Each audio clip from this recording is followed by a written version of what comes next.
Hello everyone and welcome. This is the All 12 Signs video series for the Aries Full Moon.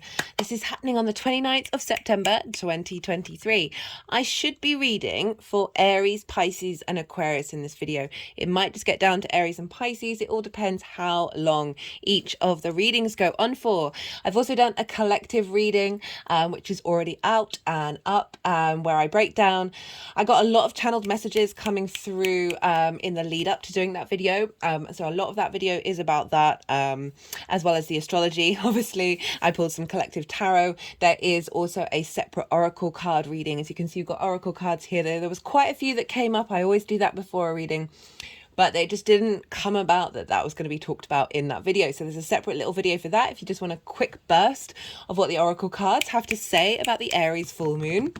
Okay, my name's Chloe. I work with card divination, astrology, and I channel energies through my body. As you can see, my hands are moving around right now. This is independent of my conscious thought, drawing in energies from different dimensions to help us heal. My hand's gone over my heart chakra, help us clear stuck energy, and help open up portals to source so we can get more in alignment with our soul's frequency and therefore our soul's journey. It's kind of the movements that they make is kind of like light language. Is creating energetic resonance for the messages to get downloaded into our soul, into our psyche, and onto the quantum field. So do bear with me while that's all going on. I work with the whole house system. So if you know your time of birth, I always recommend looking to the first house of your natal chart. This is called your rising sign, your ascendant. So all the astrology that I'll talk about in each of the videos is linked into that sign being in the first house. However, this does not invalidate you looking at any other part of your chart. So say you're looking where your sun or your moon is. Just look to that sign, look to what house that sign falls in and the themes of that house, and apply those themes to the messages that come through, as well as any planets or astrological points, the meanings behind them to the messages. Take what resonates, leave what doesn't. It's as if that sign has now moved to the first house. I would recommend your sun and your moon because those aspects in your chart are getting activated with every lunation, as well as perhaps your Mars and your Venus as well, because we're dealing with Aries and Libra, and they are the rulers of this full moon. Right, I'm going to leave it at that, and then I'm going to get on with doing Aries, hopefully Pisces, hopefully Aquarius, and be well. Aries rising. How you doing, Aries? As I said in the introduction, for those of you who Aries doesn't fall in your first house, it's not your rising sign, look to where Aries does fall in your natal chart. Look to the house that it's in, the themes of that house, and apply those themes to the messages that come through. It's as if that Aries energy with all the connotations of your natal chart have now moved to the first house. Regardless of whether this is your rising sign or not, wherever you're checking into, this is a conjunction, right? So whatever you've got going on in Aries, this full moon is happening in that sign, and so we've got the moon. We've also got the North Node and Chiron there as well. So this is conjunction energy that's happening for Aries. So before I kickstart, I am pulling cards for 3 different piles. It's the lead up to this full moon, everything that we've been working on since those 2 Aries new moons that we had during Aries season. I really reckon there's a nodal, I've done a nodal transit series that's in a playlist, so it's really easily accessible. And in that playlist, I have listed those 2 Aries new moons as well as the Libra moon that's in between that, because I really felt a lot of information was coming through just in general, but also linked into this nodal shift. So if you want to go check that out, please do so. It's very easily accessible. So everything since those 2 Aries new moons, so this full moon is kind of like a culmination of both of those messages that come through. So that's the first pile. The second pile is the energy of the moon itself, what's being downloaded at this time, what's floating around for you. And then the third pile is how this energy is going to manifest moving forward, because that will be starting the next part of the journey from this full moon to the Aries new moon that's happened next year, as well as an intermediary period between this full moon in Aries and the new moon in Libra, which will be an eclipse. This is not an eclipse. Yes, the nodes are in the same sign. However, if you go on Google, you go and check out the eclipses for this year, that Aries moon is not coming up. So even though this is in the with the nodes, this isn't an eclipse. However, nodes make things big, right? Especially the North Node, and that is where excuse me for a second. So where was I? Yes. So this moon is with the nodes, and the North Node makes things, exaggerates things and makes things big. So even though this isn't an eclipse, it's still got quite a powerful energy to it. The messages in the collective reading were really quite beautiful, linked a lot around our understanding and our construct around fear, and what does fear mean and how to work with it, as well as bringing in peace, that Libra side of it, because this is a full moon. Okay, so what happens during full moons? There are three main things that I've noticed can crop up. Sometimes you just get one, sometimes you get two, sometimes you get all three. The first one, because this is the sun, the cognitive vitality, animation of life, our vision, our direction, our vitality is, our conscious mind is fully reflecting itself on the moon, right? On our unconscious space, on our intuition, our nourishment. How do we nourish ourselves and others? Where are our needs being met or not being met? So the moon is her brightest. Our unconscious mind is getting all of the illumination of the sun. And so this is when, like, police stations, schools, hospitals can all get a bit rowdy. We're all howling at the moon because our unconscious is in broad daylight, essentially. So it all depends on what kind of work you've been doing on yourself over the last however many months since that new moon. So there's three main things. They're just sort of tapping over my heart chakra right now. I won't speak while they're doing this because this is...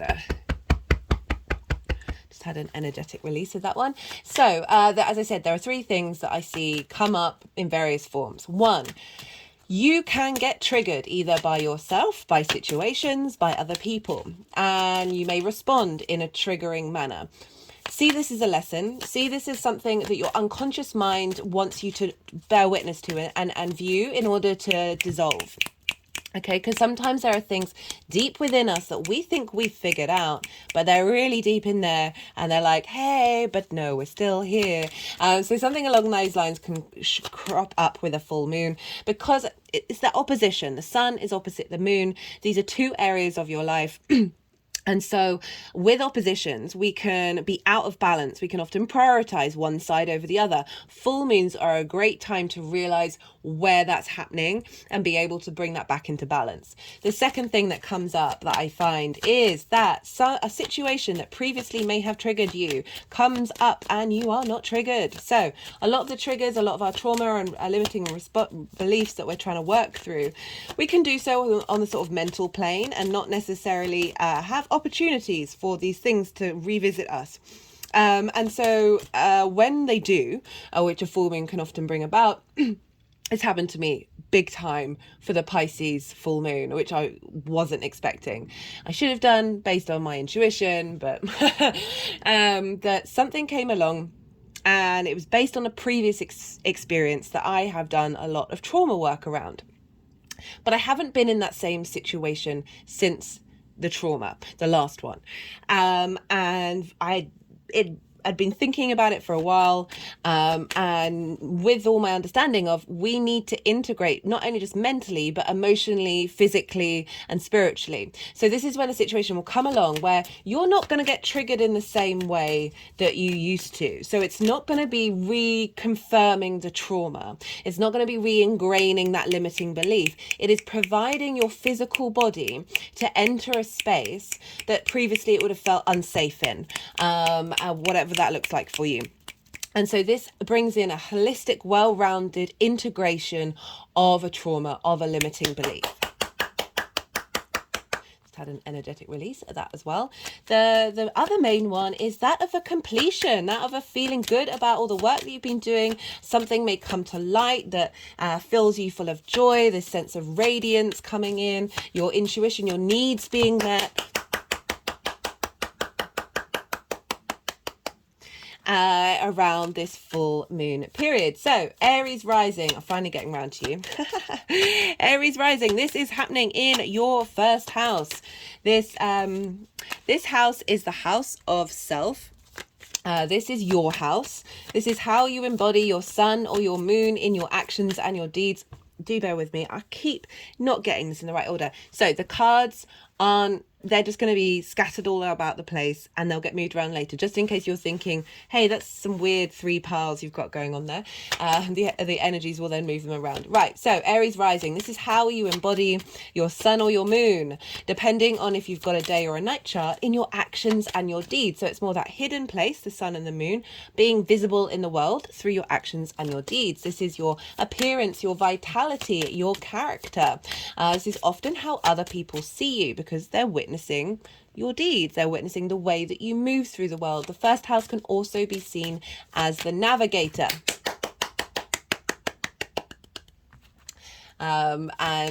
So this is a very powerful full moon. This is a culmination of you, of the work that you've been doing, of everything that you've been cultivating. And now this is a time when you're feeling very embodied in yourself. There's an understanding of who you are and what it is that you want to be onto the next part of the journey.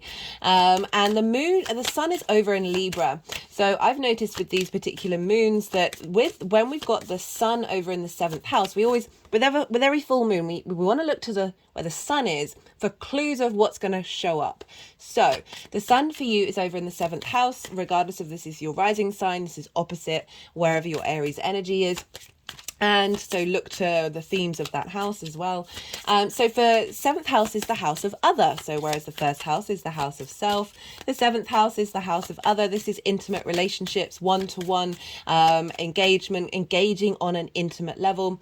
This can be business partners, one-to-one clients, intimate friends, as well as more long-term committed romantic relationships and your relationship with spirit. So themes around the other people in your life, that kind of dynamic can crop up to either help you know past relationships that no longer work and you're not bothered by it, may come back into your life and send you messages, or a deepening of any relationship. And any of those relationships that I'm talking about may crop up to help you understand your value and your worth, of the moon being in Aries. A culmination of a relationship, as I said, that may be in motion, leveling up of any relationship that you may be in. And generally with more of an understanding of who you are in relationship to those relationships, if that makes sense. And so, yeah, this is a big culmination in your sense of self, knowing who you want to be and how you want to embody that. A sense of boost of vitality. Oh, we've got the moon itself. A boost of vitality. We did have the Page of Swords there, but they put that one back. A boost of vitality, and just a more focused on how you want to be in balance with that, yourself and the other. Okay.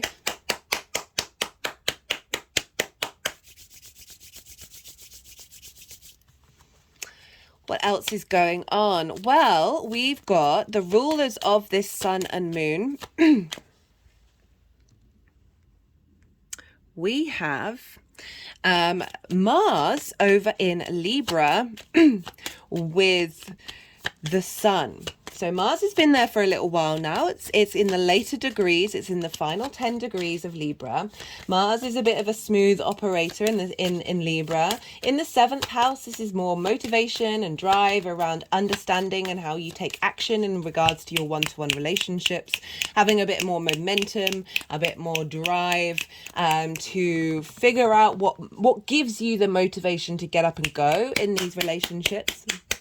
And it's coming into conjunction with the South Node.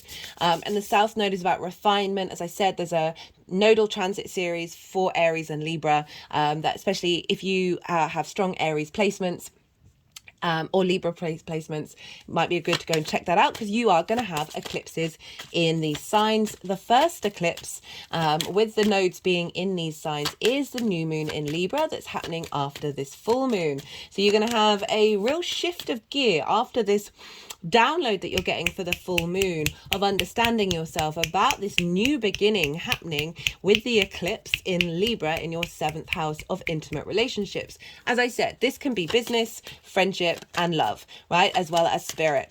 So there's lots of different categories here, or more your understanding of whether you need those relationships in your life as well. Like, there's could be so many nuances going on depending on your personal chart. So Mars is there. So we've got a lot of drive, a lot of action about understanding where our motivations in those relationships are having an impact on who we are, and having a culmination of that, and having a strengthening of that. Been finding balance with Mars moving through Libra. Very much the diplomat, not denying your own agency, but still being able to do so in a way that isn't ruffling so many feathers.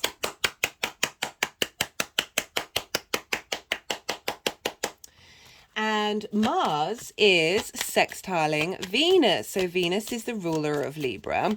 And Venus is over in Leo, which for you, Aries, is in your 5th house of creation energy, right? So creation energy is the main root of the 5th house. The things that follow from that all come from your creation energy. So this is fun, amusement, play, creativity, the pleasure principle, romance, short-term dating, children, birthing things creatively into the world, right? Creative energy is everything that we do from our own individual space, that is a building on everything that has come before us, right? This is focusing on the creation, the new, rather than the destruction side of things.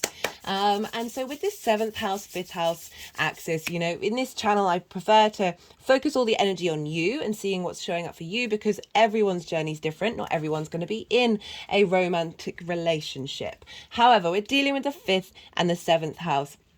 So there are things around this with Mars and Venus they've been sextiling one another for a while now. And Venus is conjunct Juno. I do recommend going and checking out the Venus retrograde series. I know she's direct now, but she's still got a little way to go before she leaves Leo and then activates everything that she's been working on. And I've pulled cards for that. And so Venus is over in Leo, having gone through that retrograde. She is now conjunct Juno. Juno represents commitment to your creativity, commitment to your creation energy. And that can fall into the pleasure principle. Pleasure isn't just about intimate relationships. That's a bit distorted version of the way that we look at pleasure. We can find pleasure in every single moment. And with this combination with Juno and Venus in your creation energy, a recommitment to your creation energy, linked into Mars and the South Node being in tight conjunction with one another, of refining the relationships that you're in, so there is more joy there, so there is more a spring in your step, there is more room for creation rather than destruction, right? So often in relationships we get too scared. We're more people pleasing, and it's more reciprocal of like, it can be if I don't say this, if I say this in a nicer way, I'm going to get what I want later on. Whereas a healthier relationship, there should be a baseline understanding of what it is that you mean to one another. And when that sense of value and appreciation is very known, that's when you can go, hey, I think you might have missed this. I think you might be a bit blindsided and not have quite seen this, or this isn't quite working. And you can work at it and communicate from a place of heart opening, right? Of real vulnerability and being able to express those things. This is not about being mean or being cruel or nitpicking. This is about when there are things where you feel like your voice isn't being expressed, and you know fundamentally that this is an important thing because you might be worried about somebody's feelings. If that love, if that connection, this could be friends, business partners, your connection with spirit, right? As well as those romantic relationships of really being able to communicate.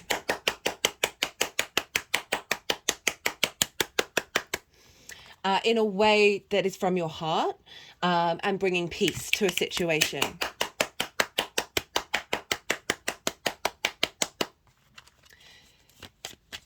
so that is Venus with Juno, which represents commitment, and Mars with the South Node of refining, of figuring out what it is that you want to refine in those relationships, and how you want to show up in those relationships. What brings you, oh, that's a lot of cards. What brings you, what brings you joy in those relationships as well, right? So having an air sign, that's very much about ideas and talking and sharing information and being in harmony.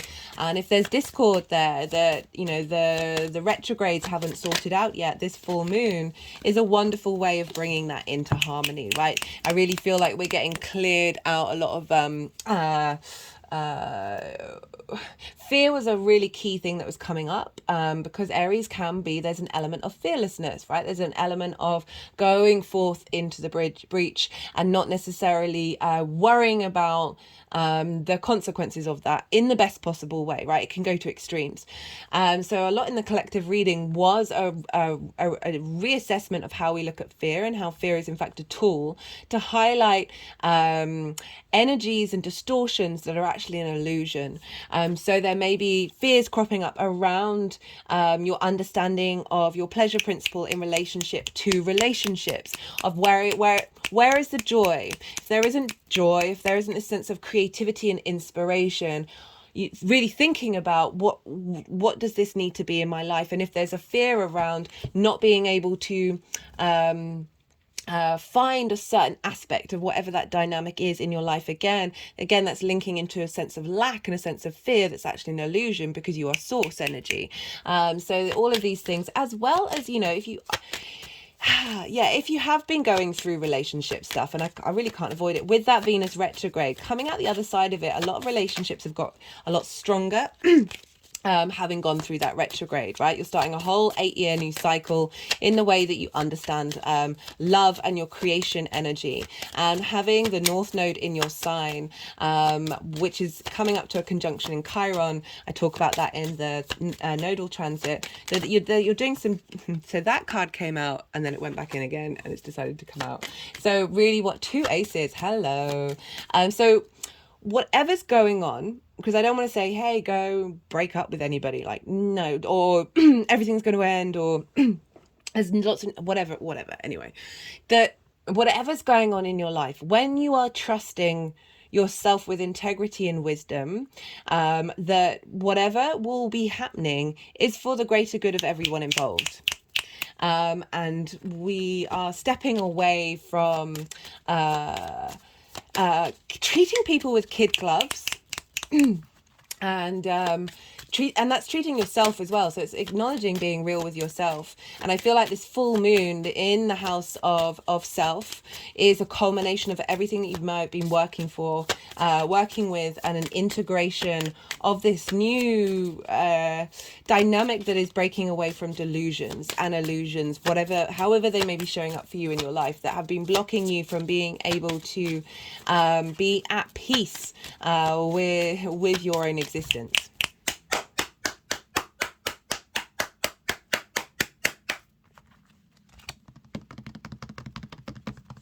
Okay, so that's kind of everything that I wanted to say. There's a lot more going on with this full moon, which I talk about in the collective reading, and there were so many more nuances to what I'm talking about with fear. So do go check that out. You can watch it on fast. I know it's I thought it was only going to be an hour and 20 minutes, but then got a bit carried away. So we've had the Yang Day side of the reading. And now we're going to be working, so with the action base, the extrovert, the stimulation, the go. Now we're doing the yin night side of it, where I'm going to soften my mind. I'm going to go quiet, because I'm going to allow the energies to do the energy work that they need to do. They're going to put the cards into the 3 piles, and then I'll come back round and I'll start talking again. So I ask you to soften your mind if you wish, and just don't force that information. Let it all settle, and then see what intuitive hits are already coming up for you around this full moon.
Okay, Aries. So we've got the lead up to this full moon. I mean, the message is really quite clear in these cards.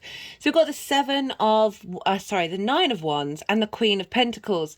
The Nine of Wands, you see here, this figure, they're battled and bruised, and they're on the defense, right? So they've created this little boundary, but there's no one else there. They're the only one doing it. There's a sense of constantly being in defense mode because you feel like you're under attack.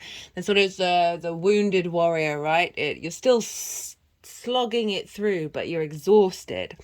So this is kind of highlighting any kind of sort of combative nature. And I think this card's come up for you before, Aries. Combative nature that might have been underpinning some of your sort of foundational expressions of self, okay? Whenever this card comes up, I go, do you need to fight back? Do you need to defend? Can you just be you without taking on the influence of other people and out feeling that there's a competition going on?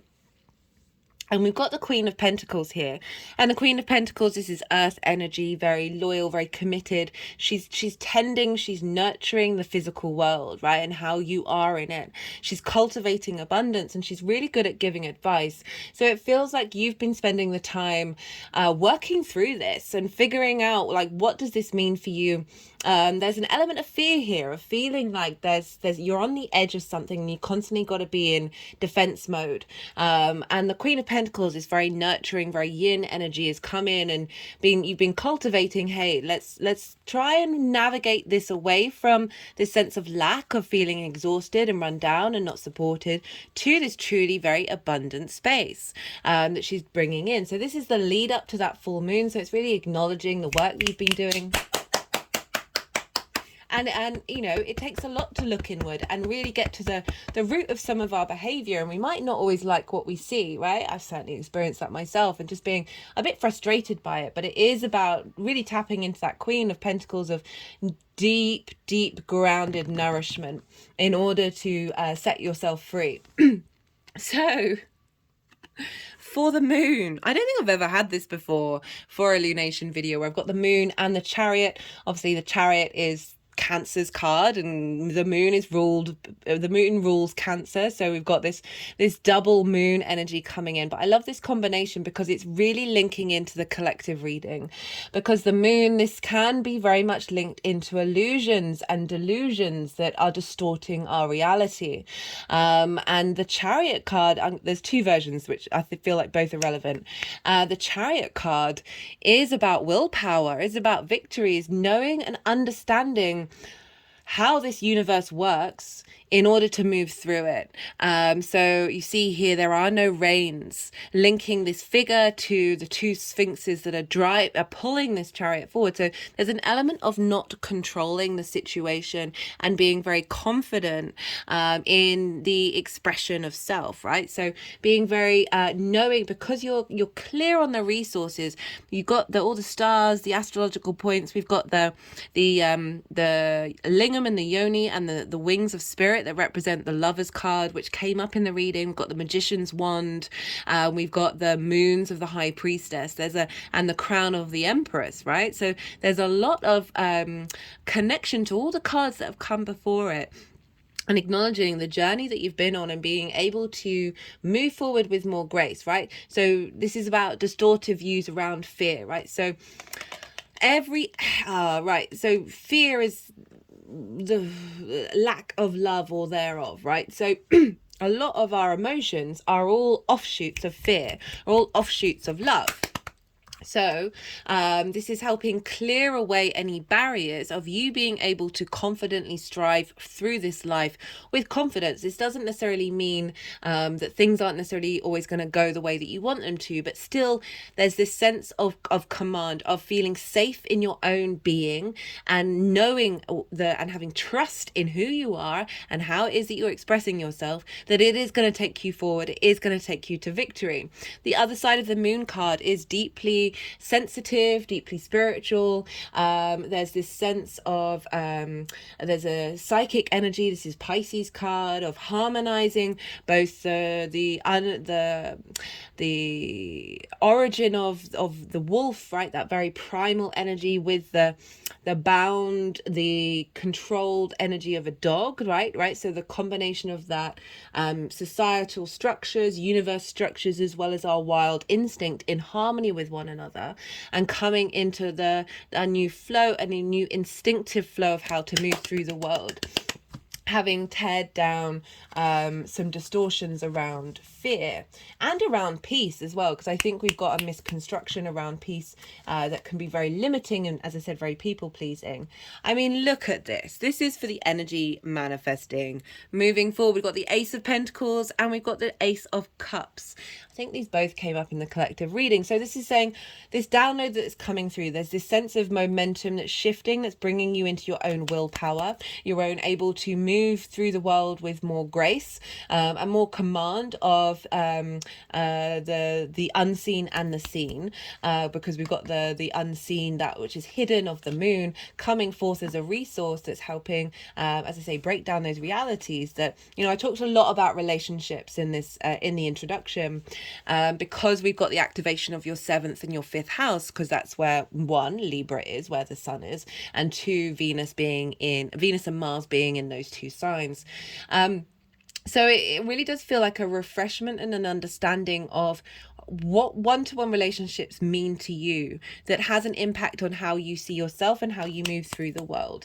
As well as for some of you, this can be heralding in new vitality around those relationship dynamics, however they show up for you, whether they show up or not. Certainly a new a lease of life of your understanding of these things. The Ace of Pentacles, this is the earth energy. This is very practical. This is very the 3D world, right? For me, this is always new earth, because it's acknowledging the mountain in the background, this sort of higher perspective of bringing the 5D into your 3D world with the peace element, right? The overflow, the sense of abundance, moving away from a space of lack, the space of fear, and fully embodying this renewal in the way that you're going to move forward with yourself. How do you move through the world? The character that is being fully immersed at this full moon. This, a real refresher. Every year you're going to get a full moon in your sign, which is a real sort of completion of one cycle and moving over to the next. Okay, so just picked up the First Light Tarot. I'm pulling some clarifiers. We've got the Hanged Man, we've got crossroads, transitions, turning points. Okay, it's focusing on the transition side of it, of bringing deep wisdom into your actions that you take, right? Of a real knowing. The Hanged Man is linked into divinity. It's also Neptunian energy, which is Pisces for you, which is over in your 12th house. You've got some stuff going on there. You've got Saturn there. And this is a real bringing real depth of your character.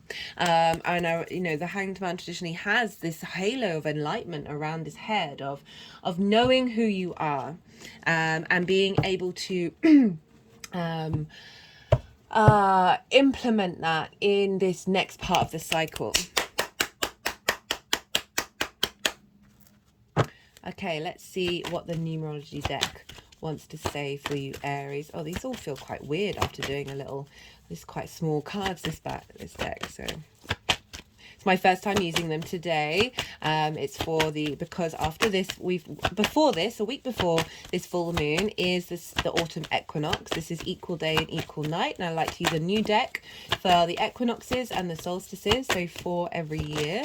And we've got communication. That's really interesting, because I did talk a lot about communication in terms of relationships, but I do, it's wanting to go with the Hanged Man as well. So, let's focus on the first house of how you embody yourself, right? How do you communicate and understand yourself? Is coming from a deeper space of wisdom, a real sense of growth, a real progress away from this, which is a very limited understanding. Or I'm not saying that's your only understanding of yourself, but that's certainly been something you've been working on that may have taken up a lot of precedence and presence in your psyche, that there is a new way of expressing and communicating that's coming through. Okay, Aries, I'm going to leave it at that. I hope you enjoyed this reading. I certainly did. If any of it resonated, don't forget to hit that like button. It really helps the algorithm, as well as subscribe. Hello, new viewers, and welcome. Be good to yourself, Aries. Be good to those around you. And most importantly, be well until we meet again. Pisces, Pisces rising. How you doing, Pisces? For those of you checking into the Pisces energy and it doesn't fall in your first house, look to the house that Pisces does fall in, the themes of that house, and apply those themes to the messages that come through with whatever else is going on in the sign of Pisces for you. And it's as if that Pisces energy has now moved to the first house. Right, regardless of whether Pisces is your rising sign or not, if wherever this Pisces energy is, Aries energy is next door to it, and this is what's called inverted. So Pisces and Aries, they have so there are three main themes that signs can have in common with one another. We've got the yin and the yang energy, the day or the night energy. This is their nature, the baseline. Then there's the element, and then there's the modality. So Pisces, this is water, mutable yin, night in nature, and Aries is fire, cardinal yang, day in nature. So there's a lot of conflicting energy that might not necessarily work together in the most obvious way. So the way that I look at two signs next to each other, imagine you're sitting next to somebody, but you're both facing forward. So there isn't that direct line of clarity. There isn't that direct line of sight. However, you know when you're sitting next to somebody, you can feel it on such subtle energetic levels. Lots of different senses are working. And so this is what it's kind of like. This is more through osmosis that this lunation is happening. And it might not be as loud as some other lunations, but it certainly still has just as much weight. Right, when I say subtle, this doesn't mean less than. This is just more tapping into sort of the more atomic level and transformation. So Pisces rising, this is happening in your second house. This is the house of your resources. This is fundamentally, how do you value yourself? And the rest of it follows from this.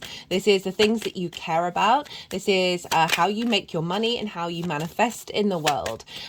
So I'm pulling cards for three piles. The first pile is the lead up to this full moon. So coming from those two Aries new moons that we had in Aries season, I really recommend checking out the collective reading where I go into a lot more nuance about the two narratives that are coming through from those two new moons that are being fulfilled in this full moon. And so that's the lead up. That's the first pile. Everything that you've been working on since then, everything that's been going on, what you're taking away from that. And then the second pile is the energy of the moon itself, this culmination. And then the third pile is how this energy is manifesting moving forward, because we're then going to bring whatever's coming through in this full moon into the next part of the cycle that's taking us up not only to the new moon in Libra, which will be the next lunation, but the new moon in Aries that we'll be having in Aries season next year. This isn't an eclipse, by the way. It's in the same sign as the nodes, but they're quite far away from one another, and this isn't an actual literal eclipse in the physical sky. However, this full moon is still happening in the sign with the nodes, especially the north node. So the north node exaggerates whatever's going on in the sign of Aries, and so even though this is not an eclipse, it's still a big energy moon. Right, so second house, what does that mean? Well, the moon is in your second house. The moon is our intuition. How do we nourish ourselves? How do we nourish others? Where are our needs being met or not being met? It's our emotional body. So with full moons, I always say that there are three main themes that can come up during a full moon. You may get one of them, two of them, or all three. So the first one is, because we're dealing with the full light of the sun, our cognitive mind, our vision, our clarity, our animation, our vitality is feeding over the whole of the moon. So our intuition, our unconscious space is quite loud and proud during full moons. This is why police stations, hospitals, schools all get a bit rowdy. Oh, we got the Emperor. First time that's shown up. All get a bit rowdy. This is because our unconscious space is very loud and proud. So the first thing is that you could get triggered either by yourself, by a situation, by somebody in your life. see this as a lesson, right? So this is your unconscious mind with the full illumination of the sun going, hey, there's this thing over here that you might want to check out, because you may think you've worked on something, but there's this little niggle or a big niggle, however this shows up in your life, that needs addressing, right? You need to sit with it, need to do some inner work. So it's a great tool, even if you're like, oh, why am I feeling like this? This is something that can happen. Bear witness to the lesson rather than the problem. The second thing that may show up is something that previously would have triggered you, would have set your unconscious off into crazy mode, but it doesn't. Okay, so often we do a lot of intellectual shadow work, and sometimes emotional shadow work, but not necessarily in the physical. It depends how holistic you are with that work. Sometimes we can have gone over it in our mind and we feel like we're at peace with it, but we haven't really put it into practice, and the universe will come along and will provide you with situations that are right for you and your soul contracts, right? So it's always going to be in balance with where you're at. That will provide you with a situation that may be very similar to a previous situation that would have previously sent you mad. But this one is like, oh, no, this isn't affecting me in the same way. And this really helps bring a full holistic integration of that limiting belief or trauma response, because your body, your mind, your spirit, your soul, all of them are working in tandem in the situation to go, I'm safe here. Things have changed. I can bear witness to my journey rather than thinking that, everything's still the same way. The third thing is a culmination, a celebration of everything that's been going on in your life in this area of your chart. And with the second house, so what does this mean? As I said, trauma around how do you value yourself? The more that you truly understand and value yourself, a deep wisdom of knowing that you are source and you are abundant. It's not about seeking validation from the outside world, and especially with Aries being there, right? This is can be a celebration of you acknowledging that, right? So this can bring up trauma around your understanding of your value. It can bring up previous traumas that now no longer knock you off your boat. You're still able to keep on going and keep on manifesting and keep on seeing the shining light that you are, as well as a culmination. Perhaps you've been putting a lot of work into making money or manifesting or cultivating your resources or the things that you value, that this full moon can come along and be a culmination of that and a celebration of it. Okay, so that came up in the collective reading and the previous Aries reading. Very interesting. Full illumination of where your needs may not have been met in the skills that you're working on, right? Or a validation in those skills. You may not be seeking validation, but it might be that validation comes in.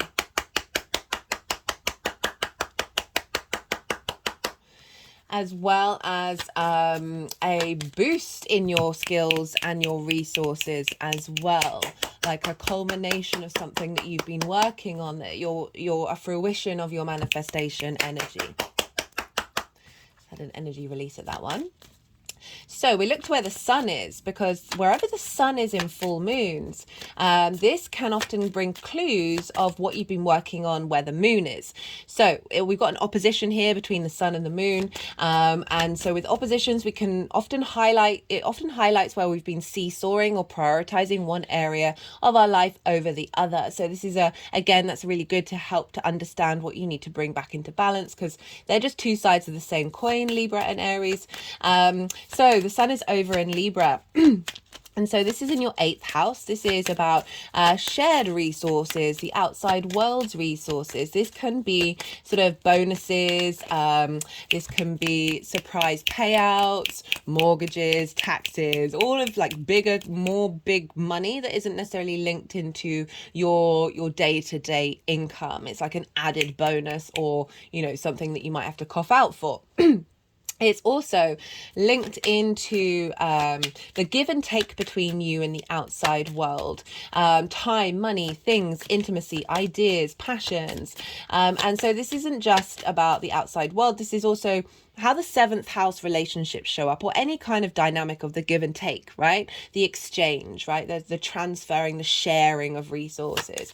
And so there may be something that shows up in the outside world that is highlighting, perhaps you may have been in dynamics, whether that's work, whatever, of giving too much or taking too much, whatever way round, that if you've been working on that and getting that into balance, this can be when the universe shows up and says, hey, we're going to acknowledge the work that you've done. Right? Despite any eighth house issues, you still continue to value yourself, continue to keep manifesting. That the universe is then going to say, hey, let's shine a light on that. Let's give a little celebration here.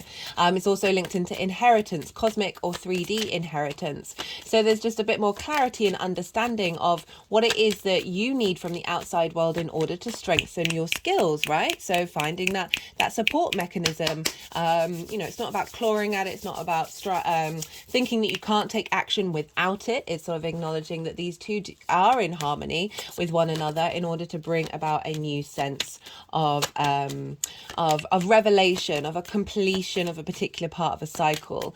One of the main themes that came up in the collective reading, which I do really recommend because I'm not going to be going into much detail about it, but it's fear and our understanding of what fear is and how it's shifting away from this distorted reality that it has a lot of control over us, but it is in fact an illusion, and it is a tool to help highlight any illusions that we have within us, because fear is a distortion of love, and for me, love is at the root of the universe.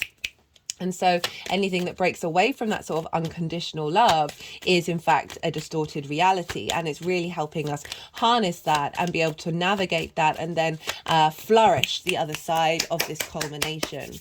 So there may have been fears around resources, fears around support, that you are abundant, you are source, you have everything that you need within you, and we live in a dynamic, this is the way it's set up, that is providing us lessons to work through that. And this definitely feels like a big full moon and a culmination around that one. So there just might be a bit more recognition of your value from the outside world, and also a boost in your inheritance, your cosmic inheritance from the 5D realities into your resources, into your skills, the tools that you have in order to create in this world. Right, so we're going to look to where Mars and Venus are, because they are ruling this lunation. Mars is over in Libra, nearly conjunct the South Node. And so this is in your 8th house. Mars, been moving through there, smooth operator, is finding motivation and drive to go out about in the world, to or navigate and understand your motivations and drives around the give and take and receiving that goes on in your life, and bringing a bit more balance towards that. We've got the South Node there. I've done a Aries and Libra nodal transit series. There's a playlist. It's really easily accessible, which goes over the whole 18 months and the main themes around that. So because Mars is very closely conjunct this South Node, and because we've got lunations in these signs, you might want to go check that out. In each introduction, I break down the major themes around Aries and Libra and the nodes and all that stuff. So that'll just give more detail. But the South Node is about refinement. The South Node is about feeling comfortable. You may be feeling a bit more comfortable in the outside world and the give and take. And through that comfortability, you're able to work out what really matters to you. That's how to facilitate this refinement in regards to Mars, your motivation and drive, right? How are you getting up and going in the morning that is facilitating a deeper understanding of your relationship and the desire for social equity in the sign of Libra with the outside world. So placements in the 8th house is often very good at utilizing the resources from the outside world. So you may have been spending some good time building up a lot of steam with Mars being there, that is facilitating your value and facilitating your way to manifest in the world.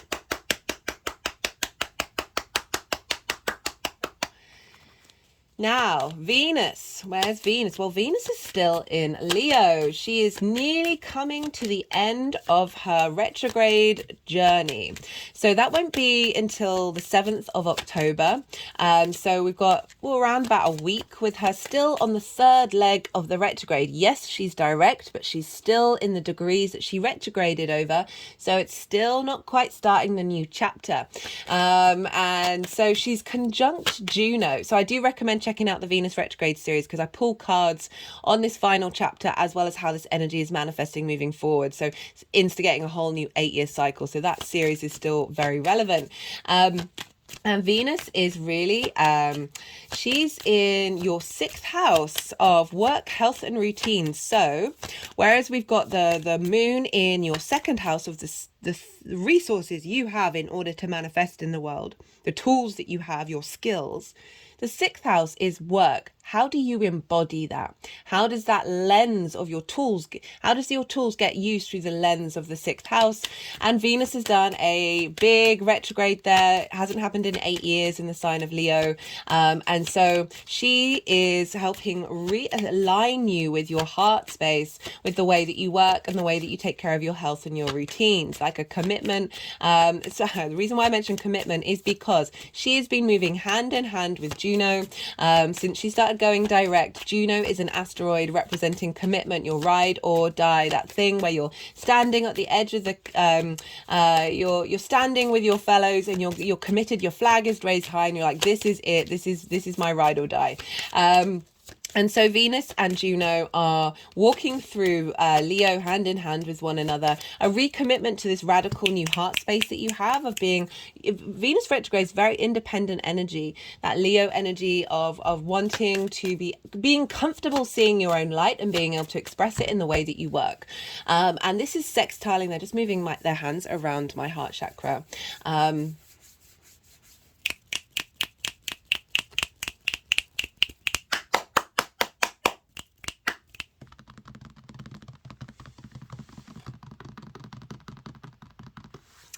So Venus, Juno are sextiling Mars and the South Node. So what's a sextile? Well, a sextile is an aspect of Venus. Venus wants to bring love, appreciation, value, harmony, and creativity to the table. So this aspect is being very supportive, and it depends what you've got in Pisces, but this is kind of Mars and Venus will be making inconjuncts to Pisces, and this is called the finger of God. Inconjuncts, they're the other side of the inverted energy. So again, they've got completely different things in common with you Pisces, but it's about thinking out, it's utilizing all that energy that may be a bit frustrating in order to create something completely novel and completely new. So we've got the 8th house with the 6th house in a sextile with one another, and this is your motivation and drive and understanding of your worth when it comes to the give and take between you and the outside world, and how does that apply of how you walk through the world and the resources that you're then able to use from the 8th house in the way that you work that is facilitating your sense of value and the sort of the skills that you have. Okay, so this is all funneling back into this new moon, so very much focused around strengthening dynamics around lack and fear and scarcity, that are delusions and illusions that we are being an awareness of, but also realizing the wonder that is the fear that is a tool to help us whenever these fears come up go, oh, that's not true, and then be able to sort of click a switch and go, okay, well, let's navigate from a different place, because this is just a delusion.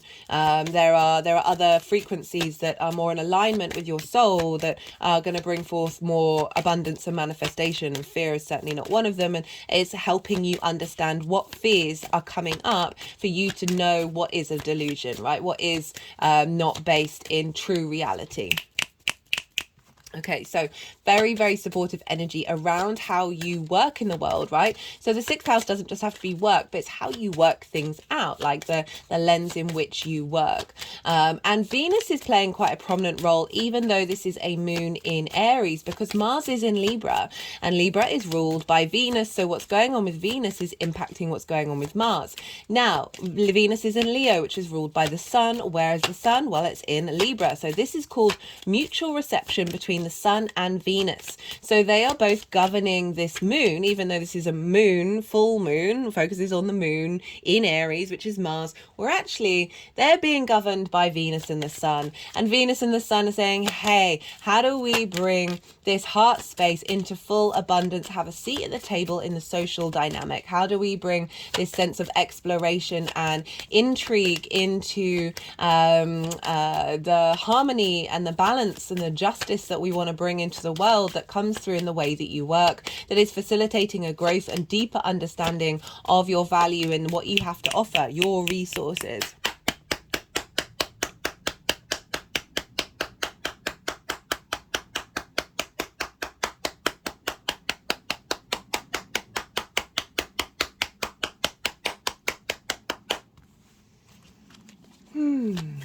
Right, so, oh, did we get a flipper? No. I really recommend checking where your sun and your moon are in your chart, because doing that with every lunation, you just get common themes wherever they are in your chart, whatever house they're in, the themes of those houses. This is going to add on a more nuanced understanding of how this is showing up for you on a personal level, rather than just a general reading.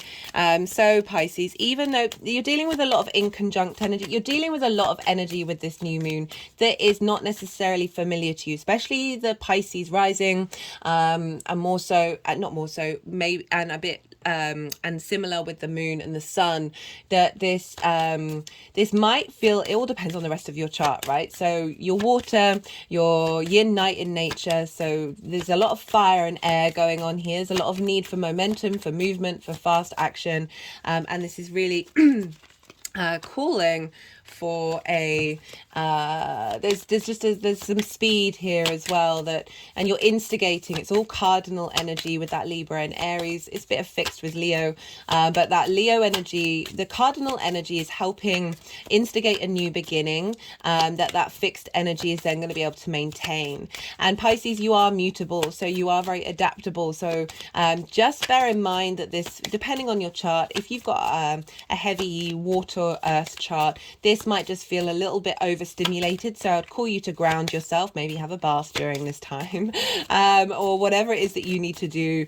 But just in general, there's a lot of high energy happening with this moon, because we've got stuff going on. We've got a square with Venus to Uranus, and Uranus is very electric energy, very high energy, and so this is all feeding into Venus, that's feeding into the moon, and this is for you over in your where is it? This is in your third house of your communication. So there's going to be a sort of a shift of understanding of your communication, and how you go about your day to day with the understanding of your true value, and navigating this new sort of confidence that's coming in, that isn't rocking the boat, right? We can still be our individual selves in a social dynamic that isn't rocking the boat, but is facilitating growth in healing around any wounds that you may have had around scarcity.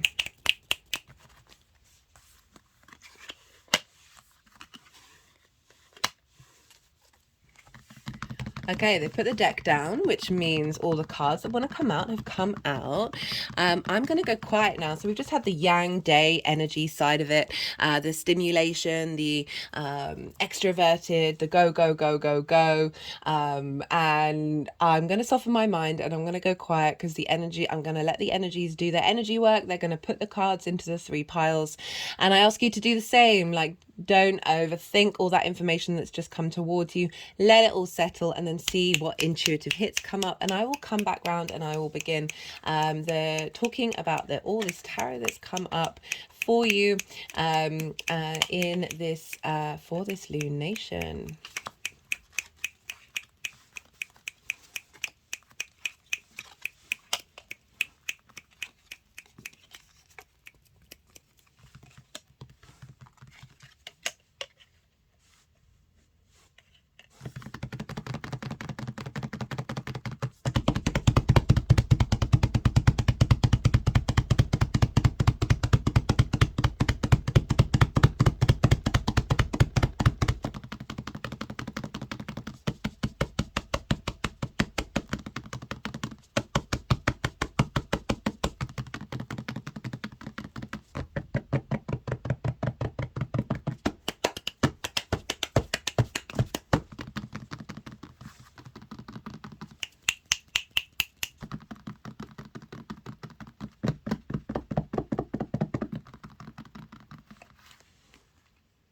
Okay, Pisces. So we have for the lead up to this full moon, as I said, this is coming from those two Aries new moons that we had in Aries season, which had different themes. Both one was more 3D, one was more galactic, of doing deep healing around being confident in who we are without necessarily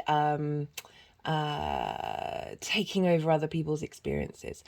So in the second house, we've got the Star and the Hanged Man. So there's some deep healing being going on. This follows the Tower card, which is Mars's card, and the ruler of Aries is Mars. That there has been a sense of renewal. You've been regrouping, you've been reconnecting to yourself, the truth of who you are. I love this card because she is unclothed. She is as free as masks that she possibly could be. So there's a real sense of authenticity here. There's a real sense of deep, through that deep healing, through that renewal of self, we're then able to hope and dream again from a very authentic place. This is obviously the Aquarius card, and you have Aquarius in your 12th house, your hidden house of mystery. So that might be relevant for some of you.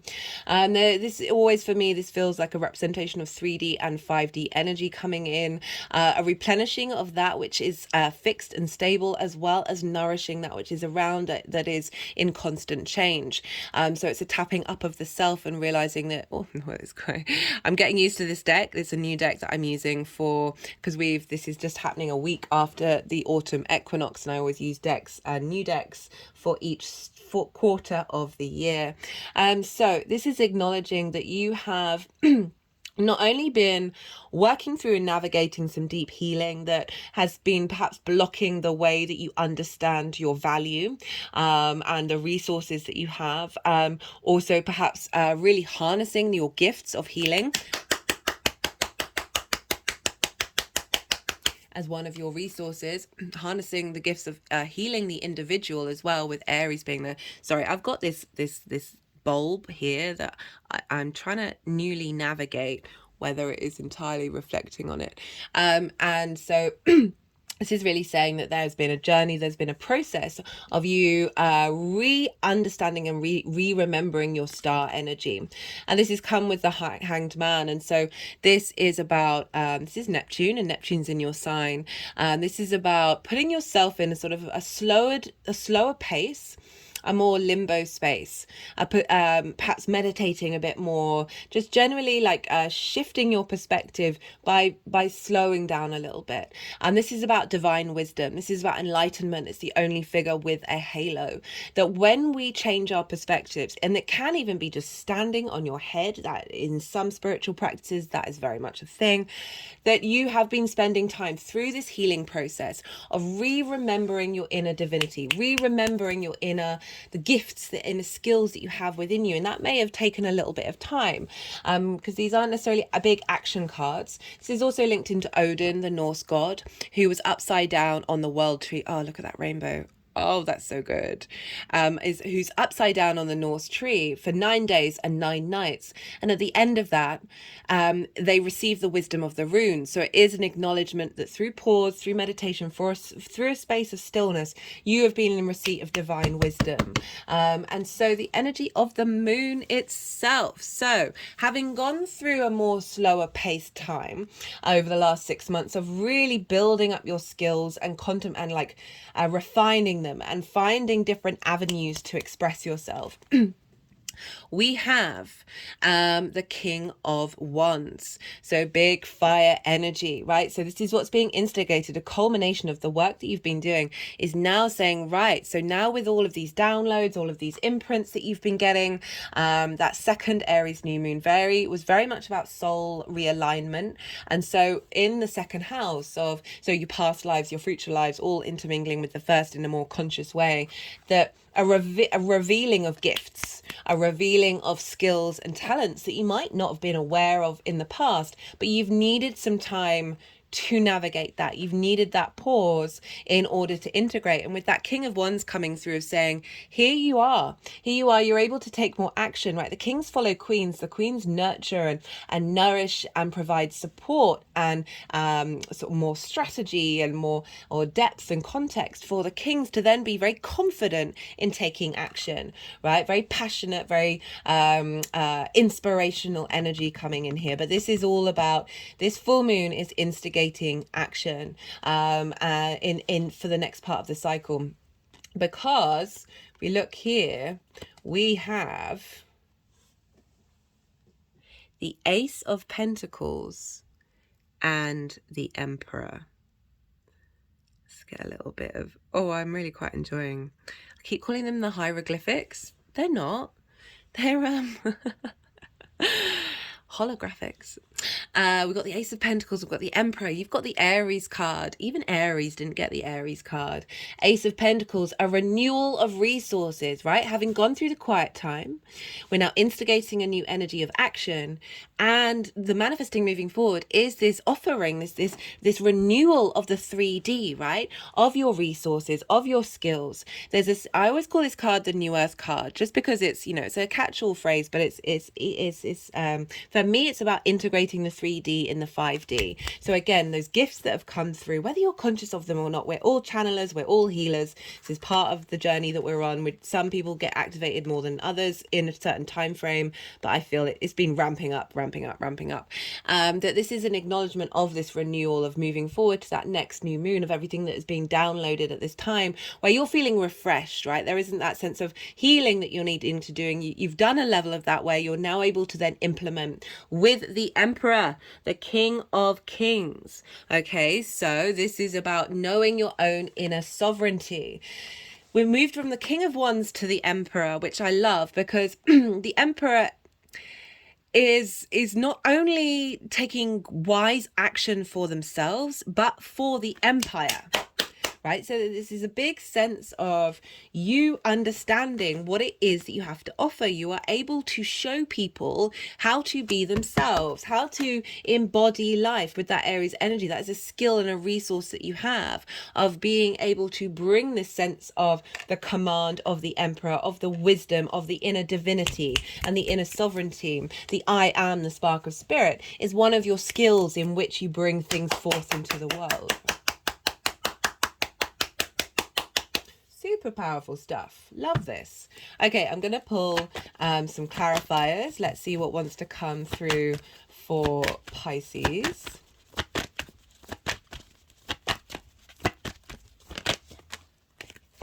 We've got personal growth. Well, not surprising. I'm going to pull another numerology card in now. So personal growth, really highlighting that you've been going to the depths of something and finding renewal, finding peace as well. That hopes and dreams. We do so from a place of peace. She's allowing herself the serenity to fully be. And when we do that, we do deep healing and deep understanding of what is sort of that fixed energy of that pool that was in us, and what is adaptable, what is changeable, what are we instigating of something new, and bringing in that enlightenment. Right, I'm going to put that one down, and let's get something from the First Light Tarot. All the decks are in the description box if any of them take your fancy. Just wanted to come out. This is positive surroundings. So there's definitely a shift of dynamic in the way that you are engaging with not only your own resources, but so I always say, try and avoid expectations and making assumptions, because then you're creating more of a positive surrounding where you're not perhaps getting let down by any of those assumptions or expectations. And the more that we cultivate that, the more that we get in our own power, because we're not necessarily trying to control, fully micromanage the universe, right? That was the key theme that came up in the Virgo new moon, that gives us more freedom, gives us more ease, gives us more grace to tap into our intuition, tap into our soul's harmonic frequency that creates a positive environment. Right, I'm going to pull one more from the First Light Tarot. Got how the querent sees the issue. Okay, this is making me think that you might feel that you're a bit blocked. Because these are very pause cards, what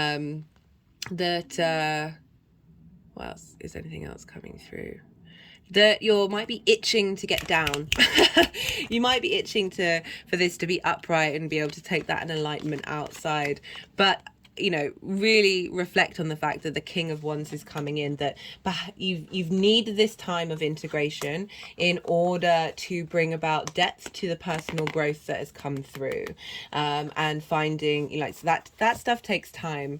Let's do one more from here, because these are both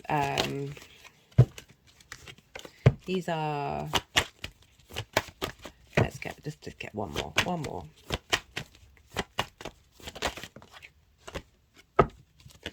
Okay, they keep bringing up keyword cards, so I'm gonna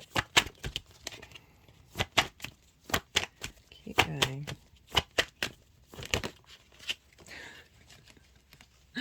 Okay, that came out just now, and I was like, oh no, not another one.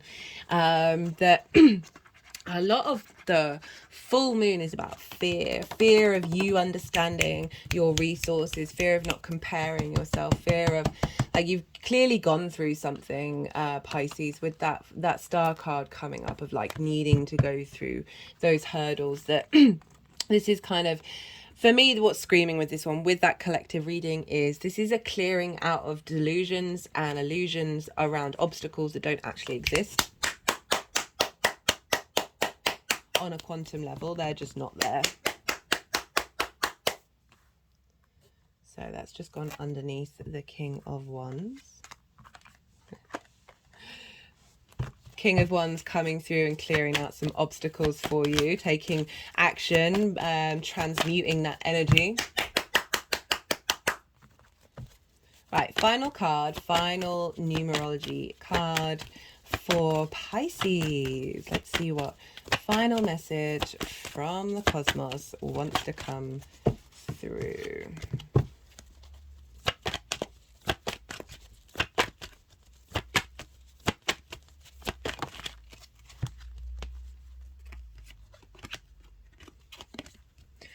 So we've got music and pride. I really like the pride coming up, because I was just thinking while I was shuffling, I was like, the Emperor card, just such a boss, right? There's a track called Boss Be Something by Doja Cat, and definitely an anthem if you want to get up and embody sort of, I am who I am and I am of value. And we've got music. Whenever this card comes up, I think about your soul's frequency. For some of you, this may be a skill that you have linked into the second house of your resources of making music, but just in general, because that's quite limiting, I always think about your frequency, and how we all have our own frequency, we all have our own vibration, but it's a multitude of different frequencies all creating one melody, right? When we don't value ourselves truly from a place outside of the shadow, that we that frequency gets distorted, and it, you know, going in with what's come up with the tarot, of there has been a re-remembering of self, a re-remembering of your frequency and how to take action on it, and a deep healing, because when we understand that, our skills and our resources get magnified. Okay, Pisces, I'm going to leave it at that. I hope you enjoyed that reading. I certainly did. If you did, and if any of it resonated, don't forget to hit that like button or subscribe. Hello, new viewers. All interaction on the channel very much welcome and appreciated. It helps with the algorithm. But other than that, Pisces, be good to yourself, be good to those around you, and most importantly, be well until we meet again. Aquarius rising. How you doing, Aquarius? For those of you tapping into the Aquarius energy and it's not your rising sign, look to where Aquarius falls in your chart, the house that it's in, the themes of that house, and apply those themes to the messages that come through with whatever else you've got going on in Aquarius. It's as if that Aquarius energy, with all the connotations of your natal chart, has now moved to the first house. Right, regardless of whether Oh, I should start. I keep jumping in too quick. I'm pulling cards for 3 different piles. The first pile is the lead up to the full moon itself, right? So this is coming from the 2 new moons in Aries that we had in Aries season. I really recommend the collective reading because we had 2 new moons, there's like 2 themes that are being woven together for this full moon. There was a lot of channeled stuff that came out in that one, and I go into the astrology in a lot more detail. Right, so everything from those 2 new moons in the lead up to this full moon. And then there's the energy of the full moon itself. This isn't an eclipse, even though it's in the same sign as the nodes. It's quite far away from each other, so it's not a literal, actual, real 3D eclipse. But it is still a very powerful full moon because it's in the same sign as the North Node, and the North Node exaggerates things. The second part is the energy of the moon itself, what's being drawn down, what downloads are happening. It can relate to what's going on around that full moon, but I tend to focus more on what energy is coming in. And then the third part is how that energy is manifesting moving forward into the next part of the cycle, to the Aries new moon that's happening next year, as well as getting a little clue with the Libra new moon that's happening after this one. So those are the 3 piles. Right, what was I about to kick off and say? Okay, regardless of whether Aquarius is your rising sign or not, Aquarius and Aries energy are sextile one another. They are both yang day in nature, and so a sextile is an aspect of Venus. Venus wants to bring about love, appreciation, a sense of value, a connection, harmony, and creativity. Now, I like to focus on creativity and appreciation, right? So sextiles are easy, free-flowing energy. This is a benefic. Venus is what, wants to help you out with a soft hand rather than a hard one. And that creative energy comes from the fact that signs can have 3 main things in common. There's the yin yang, day night energy, there's the element, and then there's the modality. So Aquarius and Aries, you are both yang day in nature. However, those other 2 things, the element and the modality, completely different. And so this is where the brainstorming comes in, because that baseline you've got in common. And then everything that builds on it is bringing 4 different energies to work together. So this is when we get a bit creative, and this is when there's that deep sense of appreciation. There's a flow. Venus wants you to feel good about yourself in the 3D world. So Aquarius, you are fixed air. Aries is fire and cardinal. So Aries likes to instigate, and fixed energy continues what cardinal energy kickstarts. So this is a very sort of easy, free-flowing energy that you're going to have with this full moon. It's oh, hello. There's a lot of just a lot more fun. It's a lot more fun with having a sextile energy to your ascendant or your sun or your moon, right? So or whatever else you've got in Aquarius. This energy, it doesn't matter if you've got nothing in there. Whatever those themes are, this is just going to feel a bit more nice. This is going to feel a bit more nice. That's not the best English, is it? This is going to feel nicer than my brain is just like, that's a really bad way of saying something. Gotta laugh. Right, so Aquarius rising. Now I should mention the fact that the sun is in Libra, so that's trining your Aquarius energy, wherever that is. So we've got sextiles and trines. Trine is an aspect of Jupiter, which wants to bring elevation, expansion, this sense of cohesion, a sense of knowing, and with that knowing, with that deep wisdom, that's when the opportunities, the luck and abundance come along. So trines also soft aspect, ruled by Jupiter, also a benefic, right? Wants to help you out, and so you've got, this is a very supportive full moon and a culmination of what's going. This card came out in the collective, and so far it's come out for every reading. Loving it. Okay, don't look at where these cards are going, because they're going to go everywhere, and then towards the end of the reading the energies are going to move them around into the 3 piles. Right, so let's crack on. Aquarius rising. Where is this full moon happening for you? Well, this is happening in your third house. The third house is the house of the goddess. It's opposite the ninth house, which is about the house of the gods. It's your perspectives. Now we're bringing in with the third house, the house. We're bringing those perspectives into your day-to-day. So the third house is about communication. Everything that happens is communicating with one another. It's not just talking, it's not just writing, it's absolutely everything. I love the third house because it is kind of like your day-to-day. It's the places that you go, the things that you do, the washing up that you do, right?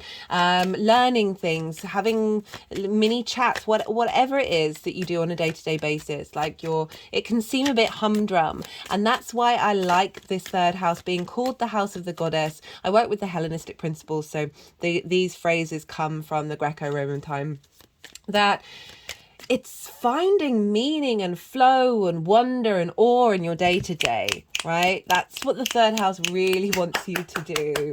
And bring those big picture perspectives of who are you in this universe and how do you apply that on a day-to-day basis, which can be really difficult. We can have that separation, which is why we can have that imbalance.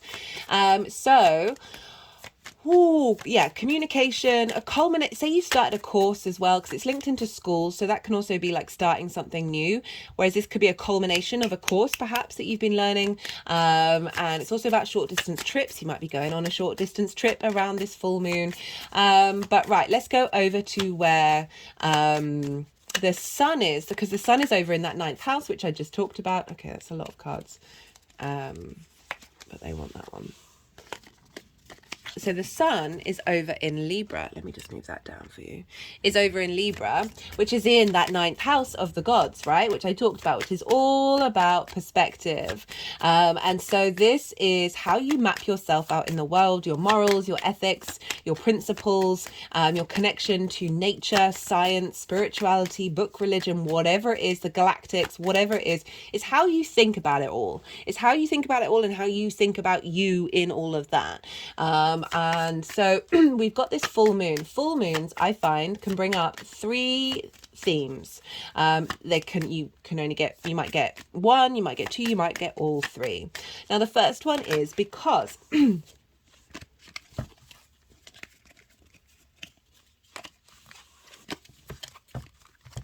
the energies are being a bit intense.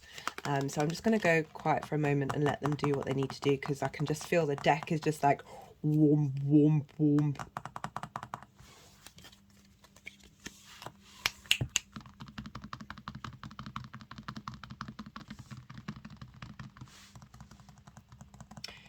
Yeah, so the Wheel of Fortune was at the bottom of the deck and of the cards. Yeah, that was at the bottom of cards, and it was, and they put that back, but it was just weird. I say weird, I don't say that in a bad way, just like intense energy, however you want to interpret that. Right, so what was I talking about? Three main things that can come up with a full moon. So because the full light of the sun, our vitality, our consciousness, our purpose, our animation, is our conscious mind is feeding, is covering the whole of the moon, which is our unconscious space, our intuition. How are our needs being met? How are they not being met? How do we nourish ourselves and others? How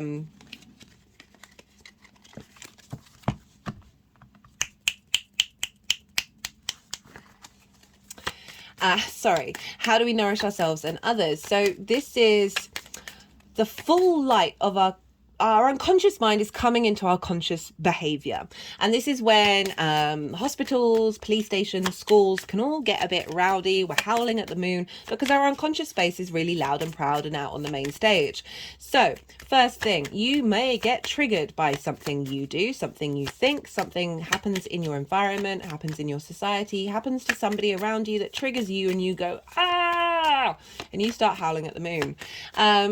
Always see this as a beautiful lesson from the sun and the moon, a gift to you, that there is something in your unconscious mind that you are not giving enough space to, you're not giving attention to. You may have been so deep in your recesses that there was no way that you were going to access it until it came out in this full moon. Okay. I speak from experience. This can also be a time, so just bear witness to it and get to the root of it and see it as a lesson rather than a problem. And the other thing is some situation that mirrors a previous situation that triggered you or traumatized you or reinforced limiting beliefs is going to come up. And got your card, Aquarius. It's going to come up and you're not bothered by it. And you're like, this would have sent me, like, this would have kicked off in so many different ways in the past. Now, when we do the inner work, it's often very, that was the Hierophant and the Empress who were just hanging out back to front there. We'll see if they want to come out. We often do a lot of shadow work on the mental sphere, right? All depends on your practice, but you know, it's often on that mental sphere, and we don't necessarily fully integrate in the emotional body, the spiritual body, and the physical body. Now, this is again a wonderful gift from the universe, even if it's frustrating. You're like, why is this showing up? I thought I was cool with this. I thought my frequency had gone, hey, that's a soul contract I'm done with, and then here it is again. This happened to me at the Pisces full moon. I'm still I'm still processing that wonderful things happened as well. Just you know, it's one of those things where I'm like, if I keep saying these things over and over again, am I just manifesting them into being? Right. So, but it was great that this situation shows up in order for you and your body. For me, it's most importantly the body, right? Because we store a lot of our emotional trauma in our body. And sometimes our emotions, we don't necessarily, they're so deep within our body structure that we find them quite difficult to access, that you go into that situation and your body feels safe. And so this is when we fully integrate the shadow work, right? And that often is the time when that contract's like, we're showing you that it's done.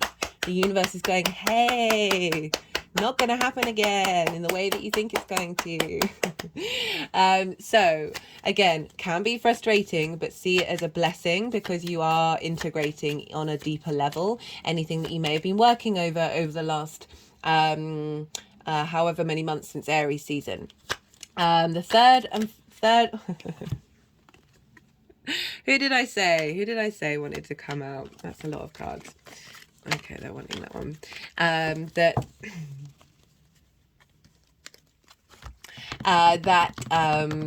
third and final thing is a celebration. It's a celebration of everything that you've been doing, a culmination of like, and a sort of a reward, a reaping of what you've sown, as well as getting downloads coming in with that full light of the moon, being that conscious mind of finding clarity in some of the downloads that you may have had over this cycle as well, because we're illuminating that which may have gone into your soul, your unconscious mind, that is now like, hey, oh, I get why that and that happened, and then you get activated, right? So I haven't even talked about any of the I've done a bit of the astrology. Right. We've got wherever the sun is in full moons, it tends to sort of highlight the work that you've done where the moon is. So things coming up around how you understand how you see yourself in the world. This is also linked into mastery of something. It can be anything, but something that you've dedicated yourself to for a long time. Maybe a completion of that. Or an acknowledgement of the mastery that has affected your perspectives, that helps you understand better how to communicate. And also it's linked into foreign travel. So this is more about moving somewhere where you live for a longish period of time that is unfamiliar to you. It doesn't just have to be about a faraway country. It can be somewhere where you live. Maybe you move to the countryside and you've never lived in the countryside before, and it's like, whoa, this is a different way of living. In order to broaden your perspective, it's all about perspectives. And so wherever the sun is can give highlights of what it is that you're doing. For some of you, this might be learning a new language, a culmination of some language that you've been learning, and a greater depth in understanding what that language means, because communication and foreign travel, it can be moving somewhere that is you're not used to, that is then becoming your day-to-day of the third house. So all sorts of things can show up with that sun, that are highlighting, perhaps highlighting your perspectives that help you, I think I already said this, understand how to communicate with your day-to-day based on those perspectives. Ooh, right, what else have we got? So we look to where Venus and Mars are. They're wanting to focus on this one. Hello, Page of Cups. Mars is in Libra as well. So you've been having a lot, perhaps you've been taking a lot of action, understanding perspectives, your motivations and drives, and understanding who you are in the world. For some of you, this might be going away. You've spent, Mars has been there since the end of August. You may have been out and about in a different country for some of you. But just in general, with Mars being there, conjunct the South Node. Okay, so the South Node is about refinement of your perspectives, because this is a place that we are comfortable. And Mars is a motivation and drive and understanding of how you want to be in the world, how you want this world to be, and how you're taking action to bring that into being, more manifestation energy. And so this is feeding into the moon, and the moon is so this energy is feeding into the moon, and the energy, so that motivation, that drive of understanding, a completion of a certain way of communicating, a certain understanding of what it is that you need from your day-to-day that is based on your perspectives, that ninth house. And you've got Venus over in Leo, which is your one-to-one relationship. She's been retrograde and she rules Libra. So she's been retrograde for a while, and then she went direct. She's still, at the time of this full moon, she is still in the third leg of the retrograde. So retrogrades are 3 times. There are 2 video series that I really recommend. I've done a nodal axis Aries and Libra series. So this is linked into the nodes being in Aries and Libra now, where the eclipse is going to be. This isn't an eclipse. The Libra new moon will be. I did a lot of pulled cards for each sign, and I did a lot of introductions with the major themes of Aries, Libra, North Node, South Node, all of that stuff. So you might want to get some more information from that, as well as the Venus retrograde series, because Venus is ruling this, not only she's kind of governing this moon, right? So Mars is in Libra. Mars is ruling the moon. Mars is in Libra. Who rules Libra? Venus. But she's also going to be governing the Libra moon. So everything that we've been kickstarting all this new journey with Venus in Leo, in your 7th house of one-to-one relationships, right? Business partners, one-to-one clients, intimate friends, romantic relationships, your connection with spirit as well. You've done a revamp there, which is going to instigate a new cycle for the next 8 years. I pull cards for the post-shadow phase, which is the 7th of October, when she goes beyond the degree she retrograded over. So even though, like, the retrograde itself is over, the retrograde phase is not. There's a lot going on, especially in an angular house. So if you haven't checked that out, it's going to be kind of relevant for where we're headed with this Libra and with this Venus energy. And so she's impacting what's going on with this moon. She's conjunct Juno, right? So Mars is conjunct the South Node, which is understanding a deeper sense of your refinement when it comes to your perspectives and who you are in the world, and how to then take action on it. And then Venus is with Juno. Juno represents commitment, and commitment, like your ride or die. And so they've been walking hand in hand with one another since Venus went direct, which I love. And this is in your one-to-one relationship. So this is whatever's going on in your relationship life, whether you have any or not. We're all in different phases in our lives. As I said, intimate friends, business partners, romantic relationships, one-to-one clients. This, regardless of that, let's talk about you. This is about you understanding your value when it comes to relationships, when it comes to how they show up in your life and what it is that you want from them. There's a lot of love here that you need, a lot of light to be shone. So often you can prioritize shining that light on other people and not necessarily getting that back. This Venus retrograde is shifting that. She's very independent when she's retrograde. So she's really realigning a strength of character when it comes to your one-to-one relationships. And that that's governing what's going on with this moon, of how you communicate, and how your day to day is showing up for you. So this is definitely bringing in a revamp, a culmination of any fear you have around and expressing yourself, fear and understanding a way that you look at your perspectives and shifting that. And that's also bringing into the fact that how you understand and see yourself in the world is impacting how you show up in one-to-one relationships and how they're showing up for you, what kind of frequency is coming through for that. So this is really helping clear out a lot of that stuck energy around fear. I talk about fear a lot in the collective reading and how it's an illusion. It's a delusion, right? It's a tool to help us see where the delusions and the illusions are, but we can get very sucked in and very trapped into it, that this is really asking to clear away a lot of old programming away from that is going to then send us forward. What else is going on that I wanted to talk about with you, Aquarius? Mercury in the sign of Virgo, which is in your 8th house, of give and take between you and the outside world, right? Is going to go past its shadow phase. So like I was talking about with Venus, 20 hours after this full moon. So what I really like, so that's when we really start to kickstart the new journey after everything that we've learned from the retrograde. As I said, Venus, that's October 7th. Mercury, this is the 29th or the 30th, depending on where you live, of September. That we've still got Mercury right at the tail end of its retrograde phase cycle, that it is going to get all of this downloads from this full moon before it then moves into its new cycle. So again, Virgo energy, how do we collect information and facilitate flow in the 3D world that isn't based on fear? Okay, right, so that's everything that I wanted to say. I am going to, we've had the yang day side of the reading, the action, the stimulation, the extrovert, the go, go, go, go, go. Now I'm going to soften my mind and go quiet. I call you to do the same. Don't try and force the information that's you've just had. Let it all settle, and really focusing on this one, and tap into your intuition and see what hits are coming up for you. I'm going to go quiet. The energies are going to do some energy work, and then they're going to move the cards into the 3 piles, and then I'm going to come back round and I'm going to talk about the tarot in relation to this full moon.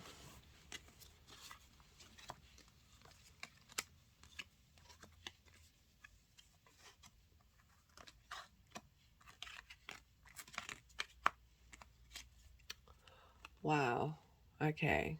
The Emperor and the Empress showing up. Love that.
Okay, so the lead up to this full moon, we've got the Seven of Wands, be crossed by the Lovers with the Star card. So the Star card is your card. We've got some quite powerful major arcana coming through for you, Aquarius.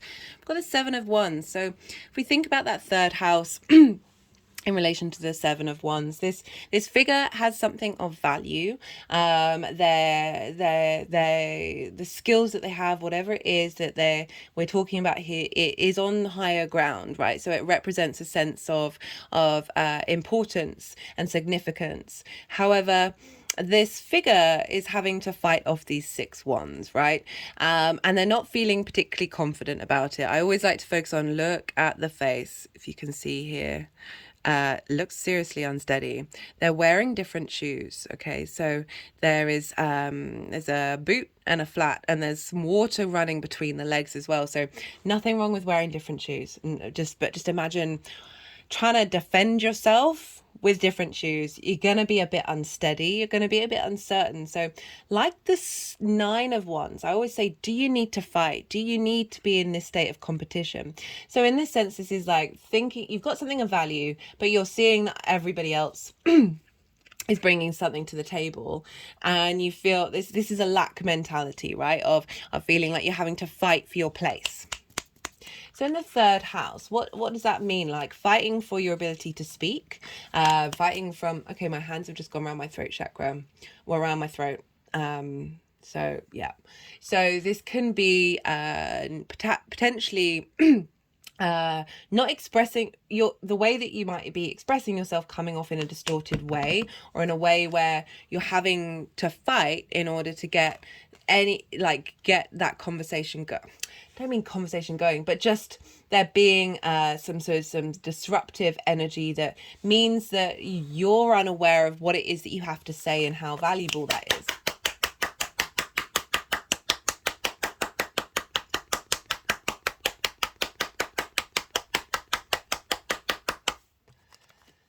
And it's coming with the Lovers card and the Star card. So this is the Lovers card was crossing it, implying that this distortion that you've been working on, because this is over the last 6 months, is acknowledging that this has had an impact on decision making. Okay, because the Lovers card, as well as being about lovers, I like to focus mostly on the fact that this is about decision making. This is about integration of information in order to make decisions at crossroads that serve your highest purpose. We've got the masculine, feminine, and spirit here with the Mountain. This card came up in the collective reading, so I recommend checking it out. That it's going to bring in so much more nuance than what's coming up in this reading. That this is about trying to find that higher perspective, trying to find that integration where you know your own value. And so crossing this is saying that this is something you've been working on. This is something that you've been navigating with the Star card, your card. But this is about deep healing. This is about this follows the Tower card, which is the Mars card of structures falling down. But this is saying there's a renewal. She is unclothed. She is so few. There's so few. She's taken off all the masks, right? So she's embodying her own essence. And so this is an acknowledgement that you've been contemplating this, and there's been you've been realizing how this is having an impact on your decision making and the way that you express yourself and the things you do on a regular basis, right? Again, that third house, it is about the everyday life, right, and the meaning that we put into it. So with the Star card is saying, hey, you've been spending some time nourishing yourself, restoring yourself. She's pouring the water into that which is fixed, your sort of that sort of the essence of who you are, as well as the in the earth of the mutability, that which changes. We've got galactic energy and earth energy coming together to help renew hopes and dreams through this sort of re-understanding of the truth of who you are.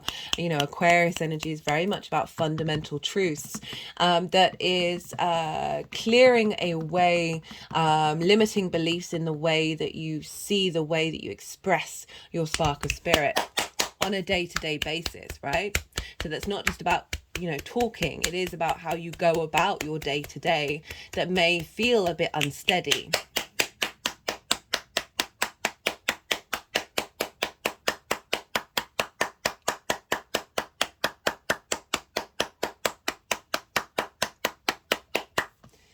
So the energy, oh, we've got some powerhouses. We've got some powerhouses coming through. So we've got, for the energy of the moon itself, we've got the Wheel of Fortune, and we've got the Empress card. So this is Jupiter and Venus. What did I say at the beginning of the reading? You've got trines and sextiles, which are Jupiter and Venus, to your sign. So they're really coming in quite some force and saying, hey, things are changing, right? The Wheel of Fortune is one of the most I find I say the least about it out of all of the cards. This is an acknowledgement of fate, an acknowledgement of a bigger energy shifting in your life, in your energetic field, for the Aquarius collective, that is bringing the wheel upright, right? It's there's a movement forward. There is a separation away from distortion, right? There's a sense of abundance coming in, of opportunities coming in. We've got this with the Empress, which is even more abundance on abundance. We've got the Queen of Queens. This is Venus's card, as you can see here. We've got the Venus symbol. There's a real sense of abundance here. This is fertility. She wants you to enjoy the 3D world. She wants you to enjoy your day to day. So there's something coming in the way that you express yourself, and seeing yourself in the state of abundance when you express yourself, rather than this is a lack energy. Compare these two, like this is the human race forgetting that it is divine, basically, on a day-to-day basis. This energy is coming through and saying, hey, no, we're shifting this. We're getting more in touch with the reality of you seeing your own goddesshood within you, not gender specific. This sense of fertility of your energy coming in on a day-to-day basis in the way that you express yourself. There's a generosity, there's an abundance in the way that you communicate that is bringing about a state of harmony, bringing about a state of appreciation and value that is linked into your big picture perspectives, linked into the house of the gods. I just want to re-highlight the fact that, this is a Aries Libra full moon, and we have both Mars, we've got Venus, and we've got Aries here. We don't quite have the Libra card, but very closely aligned divine counterpart energy. For some of you, that may be relevant because we do have Venus over in your 7th house of one-to-one relationships. But I always like to focus on how this energy is showing up for you. So moving forward, we've got the Ace of Pentacles, we've got the Page of Cups, and we've got the Emperor. Love this combination. Love the Page of Cups with the Emperor, right? So we've got the Ace of Pentacles. This has shown up in all the readings so far, including the collective reading. This, for me, is New Earth, a bringing of the 5D perspective. See the mountain in the background when we go through the portal into the 3D world. This is a sense of renewal and abundance of you in the way that you communicate, you in the way that you go about your day-to-day, being able to bring meaning from the cosmos, from that 9th house, from your perspectives, a realignment of your perspectives, and moving away from fear of perhaps not seeing the magic in your day-to-day, right? This is really saying that's shifting. It's changing, and there's not this sense of not knowing your own worth, because you're entering into a phase of acknowledging your own divinity. And that isn't just it's every moment. That's every moment. It's making me think about the message I channeled from Venus in Pisces. Regulars, I talk about this a lot just because it's, yeah, she's exalted in Pisces, and the message was every moment is truly divine, and we can forget that. We can also prioritize the wonder and the awe of everything in I feel good, right? But finding the wonder and the awe in every single moment can be very difficult, but it actually brings you peace and brings you more into your flow. Right, Ace of Pentacles, a renewal of that, bringing the 5D 3D integration into your day to day, especially backed up with the Page of Cups. Very magical. It's talking to a fish in a cup, right? So it's really, it's highlighting the absurd. And when I say absurd, I mean the magical, that is beyond the rational, the metaphysical energy coming in. Pages are very excitable. They're very youthful. They've got a lot of messages coming in, perhaps seeing a lot of synchronicities on your day-to-day. Perhaps the way that you're communicating is bringing about a lot of synchronicities for other people, as well as you being able to tap into the magic in the way that you speak, right? Very imaginative, very intuitive energy. Lots of intuition coming in for the way that you communicate, and seeing on the day-to-day basis that fertility energy of making it practical into the 3D world. So very useful energy, very love is coming in with the Page of Cups. They're heralding in love, and that doesn't just have to be for other people. For some of you it may be, but it's love for the day-to-day, love for your life, love for the mundane, love for every single moment. And I know I'm saying that that's quite a big thing to say, but the more that we practice that, the more that it happens. It's just facts. Right, with the Emperor. Okay, so the King of Kings, divine sovereignty. This is Aries. This is operating from a place of wisdom, as well as authority, right? Not second guessing yourself, not questioning yourself. That's a far cry from this. That's a far cry from this of like, I don't know that I'm worth anything. And this is like, no. Oh, okay, my spine just went very straight during that. Of really bringing in a deeper understanding of your spiritual incarnation. That is it just feels really good, to be honest. A lot of fear around who we are and what we are, who we are on the day-to-day, right? The mundane, and whether that lives up to scratch, and do we say the right thing? All of that fear. Do check out the collective reading. It is an illusion. It's a trap. It's a cage. It's a lie. It's also a tool to help you see it. So that's pretty cool. Love this comment. I love the Emperor with the Page, because sometimes you think, okay, that Emperor's taken itself a bit too seriously. But with the Page of Cups, which is probably the happiest page in the deck, it's like, hey, Emperor, come look at this fish. Come have some fun, Emperor. But like, there's a real command there. There's a real sense of knowing yourself in your day-to-day from a very magical place that is bringing in a lot of dimensional support and help. Okay, right. Let's pull some clarifiers. Let's see what wants to come out for Aquarius.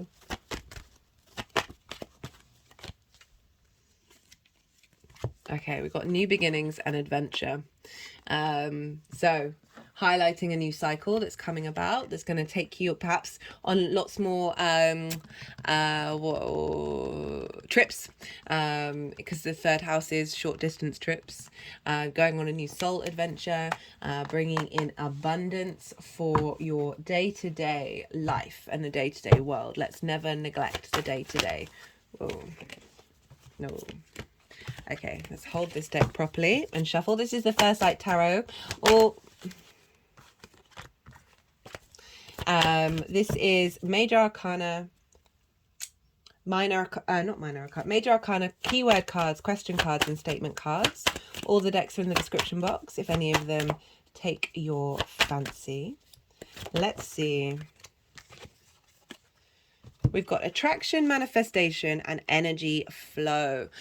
So as I said, bringing the magic, bringing that fertility into your day to day, right? And having more flow and more, rather than that sort of conflict energy of that Seven of Wands, you're tapping more in alignment with the energies that are more natural to your own divinity, rather than the distortions of fear. So this was face down. Those two were face up out of the three. Right, so it was like that. And I just turned it over, and yeah, you really couldn't make it up. So because we've got the Emperor and the Empress, this can also link into just being more in harmony with your feminine and masculine energy, and being more in sovereignty of that, and helping that materialize in not only how you see yourself in the world, how you see the universe, but also how you bring that into your 3D world. that is potentially going to show up through this journey, through this culmination, is going to show up into your one-to-one relationships. This strength that's coming through, this sort of fertility, but also sovereignty, that any dynamics that Venus has been helping clear out to a new 8-year cycle, this is helping boost that forward. Okay, Aquarius, I'm going to leave it at that. I hope this resonated. I enjoyed that. That was pretty cool. I like the double emperor, right? So really saying, hey, you do you. Like there's definitely a clear out and a breakaway from old structures that have been limiting you being confident in the way that, or elevating whatever confidence you do have. Right, okay, if any of it resonated, don't forget to hit that like button. All interaction with the channel is greatly appreciated. This is a growing channel and it helps with the algorithm. Be good to yourself, Aquarius. Be good to those around you. And most importantly, be well until we meet again.